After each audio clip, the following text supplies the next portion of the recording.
All right, so you're heading to Dubai. You're going to rent a car. Amazing. But then you hit that one question that always seems to trip people up, the security deposit. What's the deal with it exactly? Do you have to pay one? Well, let's get this all cleared up right now. So, here it is, the big question. Do you really need a deposit when you rent a car in Dubai? It seems like it should be a simple yes or no, but it's actually not that simple. Let's break down what your options really are. And there we go. The short answer is, it totally depends on you. See, things have changed. You actually have a choice in the matter, which is great. It all comes down to what works best for your travel style and your budget.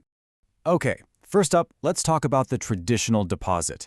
This is the classic way of doing things, the one you're probably already familiar with. So a traditional deposit is pretty much a security payment. When you pick up the car, you put down a certain amount of money, usually somewhere between, say, 1,000 to 3,000 dirhams. The rental company just holds onto it to cover any potential extras, things like road tolls or maybe a traffic fine.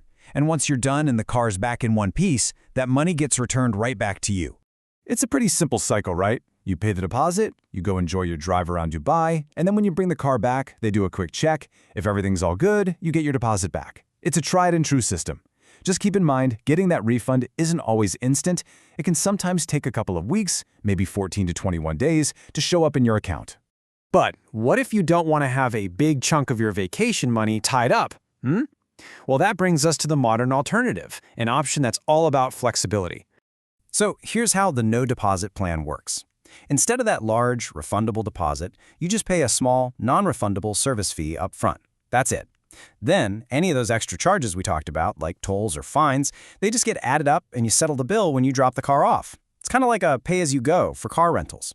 And the benefits here are pretty clear. For starters, you don't have a big chunk of cash just frozen on your credit card. Plus, you totally skip that whole waiting game for the deposit refund. It just makes the whole thing feel way more convenient and honestly just hassle-free. Okay, so we've got the two paths. Now to make this super clear, let's put them right next to each other. A little side-by-side comparison to see how they really stack up. Check this out. The upfront cost, you're looking at the full deposit versus just a small service fee. That's a huge difference for your wallet right at the start of your trip. And look at cash flow. With one, your money's frozen. With the other, your cash stays flexible, ready for you to spend on, your actual vacation. It all comes down to what you care about more. So, with all that laid out, how do you decide which one of these plans is the perfect fit for you? Well, think of it this way. If you're someone who just prefers the standard, old-school approach, and you really don't mind having that deposit on hold for a bit, then hey, the traditional way is a great choice.